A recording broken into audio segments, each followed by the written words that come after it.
I believe that counseling doesn't stop just when you stop coming to see me. Counseling keeps going. In other words, I'm always there for you to pick up the phone, text me, call me, to ask me questions about your relationship or about your personal life.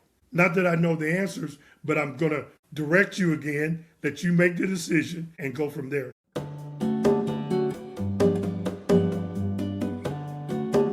Welcome to Rooted and Rising, where we focus on becoming whole through the mind, body, and spirit. My name is Lamisa, and my guest today is Mr. Nate and Miss Evelyn Thomas. They are marriage counselors. It is so great to have you both on today. Thank you. Thank We're you. glad to be on. Thank you for inviting us. Yes. Was there a certain experience that led you to become marriage counselors? Miss Evelyn first, always Mr. Nate.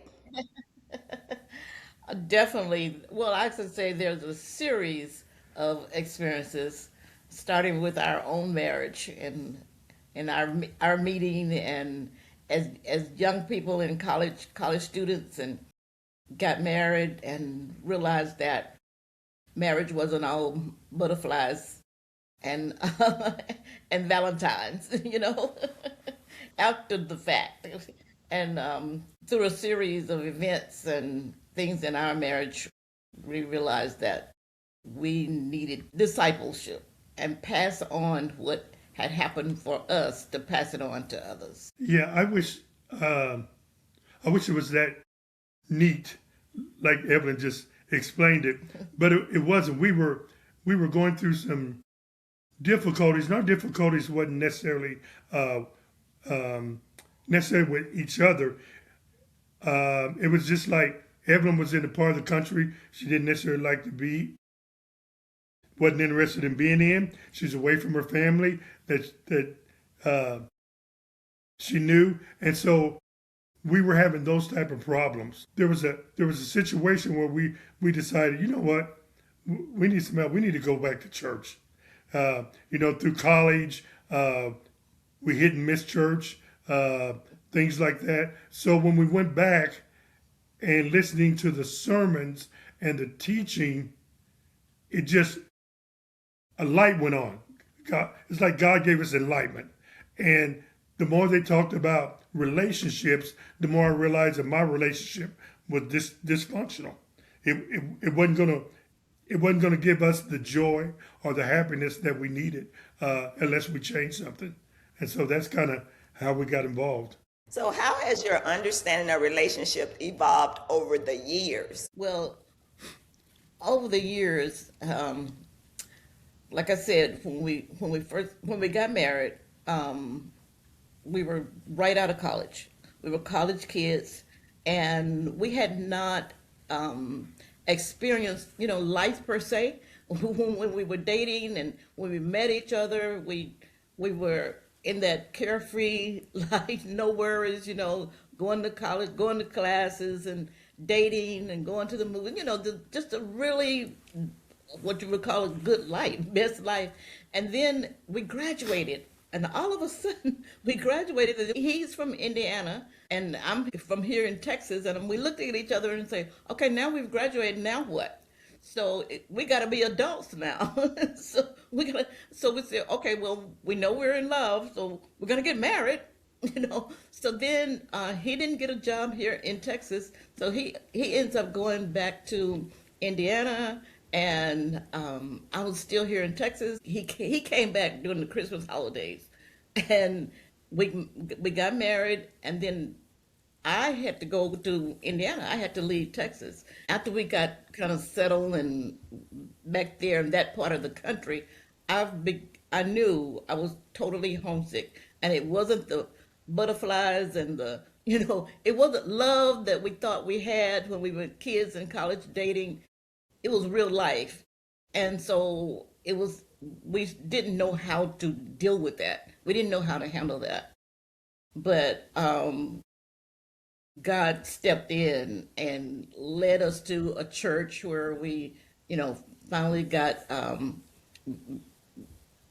discipleship and some teachings and things like that. So and it has evolved over the years, and God just put it on our hearts to as he healed our marriage and our relationship and opened our eyes to what a true marital relationship is about, then we developed this passion to pass that information on to others.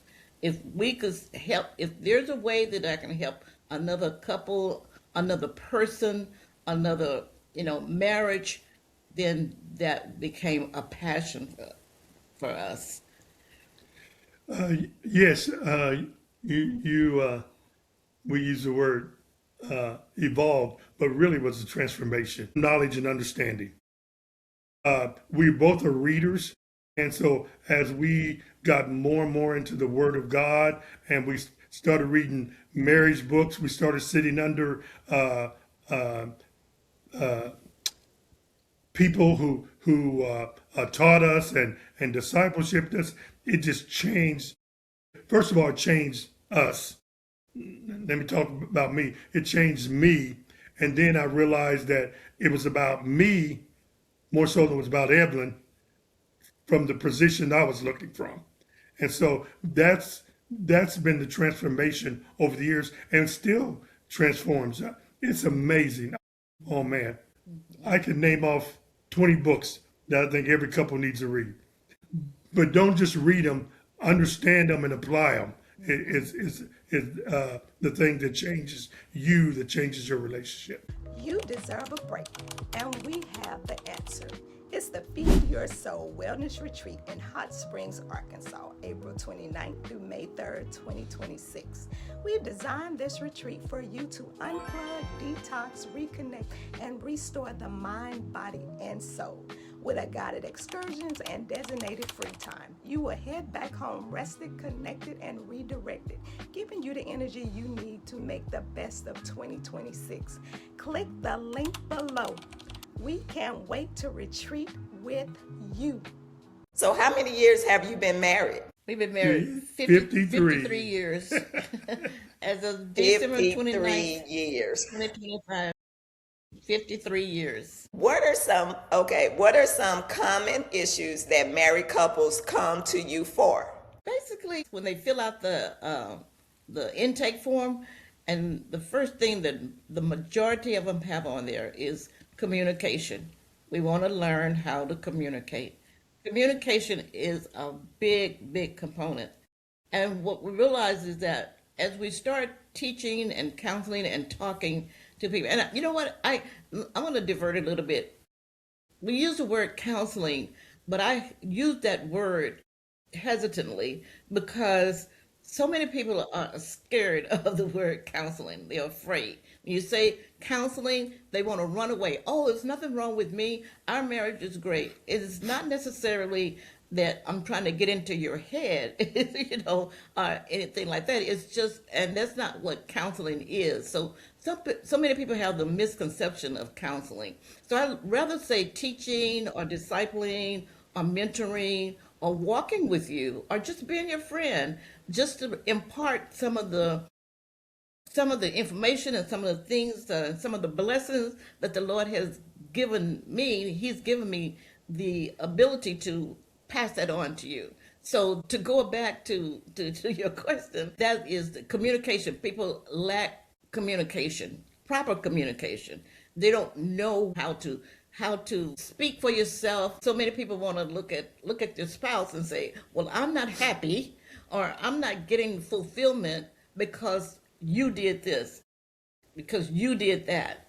And I can't blame everything that goes on there. If I'm not satisfied, I can't blame that on Nate because it's not his responsibility to make me happy, so to speak. Yeah, they try to break it down into one thing. Like there's one thing that if they could just get that done, it'll solve all their problems. Communication is just what they see. There's a root cause down there that why they're not communicating with each other, and they're going through these and they want to deal a lot of times with the surface, the communication, when they need to go down and deal with the root, which will help the communication and them to understand communication, which they'll get better fruit on the vine than what they're getting. So that we kind of take them back and try to get them to define a lot of the things that they say are their problems.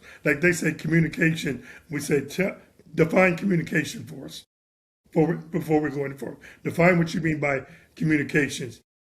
It's a lot. Sometimes it might be, well, she doesn't listen to me, that type of thing. And so we go back and we tell them just what good communication is. There's a talker and there's a listener, and those type of things. So, what are some early warning signs that a relationship could benefit from mentoring, even when things don't seem that bad yet? That's a good question, because that's another thing that I find that so many people say, "Oh, everything is just fine. We don't need this, or we don't need that."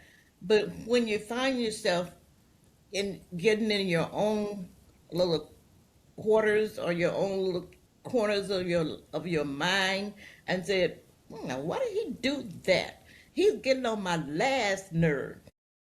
I just can't stand it. I'm just so frustrated." When those things start happening, then it's time. Yes, your marriage may be still good on the surface, but then you find that the little things in the root are being picked at.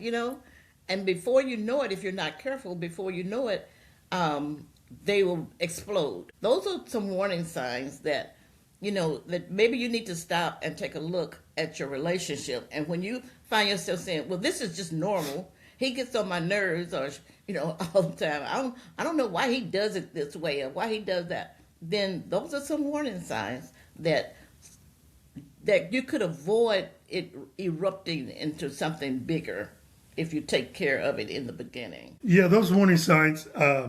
There's a lot of them, and the problem with self-talk is that that's not what a relationship is about. A relationship's not about self-talk. The little warning signs is if I'm having too many self-talks with myself and I can't have those thoughts with my partner, then there might be something wrong in our relationship. How we communicate with each other, what do we think about each other? There shouldn't be anything in a relationship that we can't talk about. No matter how sensitive or how emotional it is, we ought to be able to put it on the table and walk through it together. Because if it's emotional, then I ought to be able to walk with that person as they're experiencing their emotion, help them create an environment conducive for them to share their emotions and deal with their emotions. So those are those signs. A lot of those little signs we address in premarital class before you get married, and definitely after they're married. Those are signs. Why are you having all these self-talks with yourself? Have those thoughts with your spouse. And if you can't have those, then you need a third party. You need somebody that can help you to deal with or have some tools. Yeah, have some tools so you'll be able to communicate with each other. And in some of our workshops that we do, we try to give them tools from just small talk with each other all the way up to handling those number 10 issues with each other. We try to give them daily tools where they're constantly talking with each other. And another thing to add to that is sometimes you don't recognize a sign. Sometimes you slowly drift apart without realizing it. And in our workshops, we do an exercise where you see how you can drift unintentionally, and before you know it, you look around and you say, "We have drifted apart." And it's a matter of lifing. You're going along with your life. Life can get in the way if you don't intentionally make sure that your relationship stays close and intact. And before you know it, you have drifted apart. I'm not going to give a lot of details, but in this drift exercise that we do at our workshop, we ask a question: have you missed having a meal with your spouse?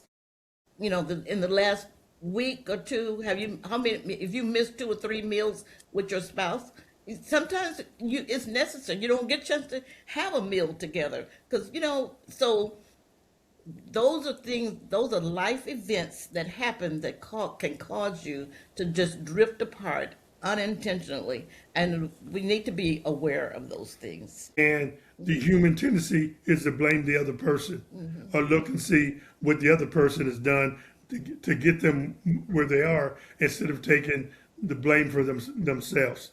To me, that's what counseling is about. Counseling is about showing them some things and letting them make some decisions about those things. You could come here and I could give you 35 steps to a holy, harmonious, and a happy relationship. What does that do? I need to show you how to apply those things and let you apply those things, trip and fall sometimes, miss the mark sometimes, bring you back, realign you, and send you off again. I believe that counseling doesn't stop just when you stop coming to see me. Counseling keeps going. In other words, I'm always there for you to pick up the phone, text me, call me, to ask me questions about your relationship or about your personal life. Not that I know the answers, but I'm going to direct you again, let you make the decision, and go from there. Very thorough, very thorough. What if wellness wasn't just about your body, but about your whole life feeling good? The 2026 Wellness Powered by You digital planner is designed to empower every part of you with weekly insight, questions that guide your inner growth, and reflection space to help you honor your journey. True wellness means a calm environment too. In your new 2026 planner, you'll find quarterly prompts for closet clean out, home deep cleans, and car maintenance checklists to keep your space as clear as your mind. This is Wellness Powered by You. Be organized, be intentional, and leave 2026 a different person than you entered. Get your 2026 planner now at the link below. How do you make couples feel they are being heard as a unit? At the moment, encourage them to focus on themselves, to focus on who you are. And I encourage them individually first, because you have to know who you are and who you are in Christ, because that's our foundation. Don't so much point the finger at your spouse or at the other person, but be intentional about understanding who you are. And then you pray for the Lord to take care of the spouse. You cannot make your spouse do anything at all. We counsel as a couple, but sometimes we will separate, and Nate will go with the male, and I will stay with the female. But I always let them know that, hey, you are important. You first of all know who you are, and I mean this is Christians and non-Christians. Now remember, we have an intake form that asks them some real personal questions. We also give them an assessment, a couple's assessment, and so we have that assessment to go over. So when we meet with them, it's important that once we hear them on the initial meeting, we hear why they came and what their situations are. It's important for us to tell them how we do counseling, the steps that we take, the direction that we want to go. There might be a time that we'll meet separately, and those are times when we believe that there's something sensitive, and we don't want to embarrass one in front of the other one. So we'll talk to them first about it, then we'll bring them back together to talk about it. We're always conscious not to try to say something that embarrasses someone, and that can get difficult sometimes when somebody has gone way off the end, or especially when one's trying to intimidate the other one, that type of thing. We got to bring them back, slow them down, calm them down, that type of thing, to show them that both of them are important, and there's guidelines, there's parameters, boundaries, right, that we want them to adhere to, not only this class, but we're trying to show them that should be a part of their relationship. There should always be those walls that someone can feel safe in, and those walls are just things like respect and goodness and kindness and things like that. That a person will eventually get to the point where they feel like they can bring up anything if that's the type of person that they're dealing with. What's one practical communication technique you teach couples that tend to make an immediate difference? Well, the The technique number that one- we use is called need to need. Sometimes it's called heart to heart, but it's where you sit in a position facing each other, looking each other in the eye, holding hands, and then you have a pattern that you follow where you learn who the listener is, you learn who the speaker is. When the speaker is speaking, the listener is not speaking. The listener is listening to understand, not to give a rebuttal, not to give a defense, but simply to understand. They might not agree. You don't have to agree, Okay. but always make sure that all you want to do is understand, and so that's a technique that we have found to be most effective. And Yeah, and there's some rules, guidelines, in using it, and we coach them when they first start out because we want them to get the procedures right. We want to teach the speaker how to give their information in shorter sentences because the listener has to repeat back to the speaker what they said or paraphrase back to the speaker what they said. The listener is looking for emotions, body language from the speaker as the speaker's talking. We believe that this slows down the communication process to give them time to talk through a situation. Studies have shown that something like 85% of all issues don't necessarily have to be solved. They just need to be talked through a lot of times, and they get solved that way by being understood. And it shows a respect for each other. And then after a while, you can say, hey, you might be riding along in the car and the issue comes up and say, hey, we need to do knee, and you know the procedures, so you just talk through it as you're driving down the highway. But the first part, we want you to understand it and learn how to do it right. Practice doesn't make perfect. A perfect practice makes perfect. Is relationship restructuring? Whether we're talking about reconciliation, which is restoring something back, when I'm restructuring, I've got to be careful to make sure the relationship was right in the first place before I try to restructure it back to that. So to me, restructuring is, do you have the right foundation? Are you building on the right foundation? Where do you get your knowledge from? The principles that say, this is who I am and this is the fruit that bears from who I am. And then, am I the person to apply these principles the right way? But if I don't have that foundation, then I've got to go in there and build, not rebuild, but build before I bring the relationship back to where it's supposed to be. Thank you for breaking that down and explaining that you have to have the correct foundation first in order to reconstruct it. Continue to work on yourself to make yourself the best person you can be before you go into a relationship. yeah, I agree.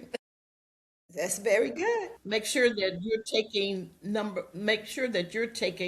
the very best into the relationship. You can't bring something into the relationship expecting the other person to give you what only God can give you. You know, that you don't go into a relationship expecting another person even to make you happy. That's not what it's about. So tell me about your services. We have a ministry called Your Family Matters that the Lord gave us back in the 90s. and we have the nonprofit and the whole bit. And it's counseling. We have counseling. We have educational structures for people want to get the GED, go further. We have career counseling, financial counseling, and that kind of information. We teach at our church, at the True Vision Church. We teach the premarital classes, and we call it premarital, but it's really marital relationship class, because married couples can come to that class as well, because the same principles apply for premarital as they do for married couples, the same principles of marital relationship. And we also are a part of San Antonio Marriage Initiative, where it's an organization, a Christian organization that brings churches together, not just couples, but churches together, and they promote, and we with various marriage activities, marital relationship activities, and education, bring that together. And we also are part of Live the Life San Antonio, which is an organization that it's really a ministry where we have workshops, and we work along with other couples. We are a team of 4 core couples that work this ministry, where we have workshops, and we put on seminars and at various YMCAs and at various churches throughout the city of San Antonio. And we even have gone to San Francisco and Dallas and Austin, and so with this ministry. So those are some of the services that we do. And we have individual counseling. Like I said, I don't really like to use the word counseling, but that's what it do. We have where we couples can come to us individually, individual couples. The subtitle under our Your Family Matters, our nonprofit ministry, is marriage and family. We deal with marriage, but we want to deal also with the whole family. One of the things that's we're working on is taking relationships down to high school and junior high school students, to teach them about relationships before they start coupling up and declaring their love for each other. We want to deal with them along those lines. So there's a gamut of services through those things. So when we deal with the family, it might be, we want to be a conduit in the family also. We have a family that's need food. We want to get them to a place that they can get food. Education, we want to give them. Financial help, we want to get them to places that can teach them about finances and that. So we don't necessarily do it all, but we have people in our ministry that do that, from business owners to teachers to nurses to those type of things. Even teaching people how to get a trade, whether it's building trade or CDL license and things like that. So we want to be more than just marriage. We're marriage and family. We want to thank you all for coming on today, and y'all have a great day. Well, thank you very much. Thank you. Nice day too. Thank you for inviting us.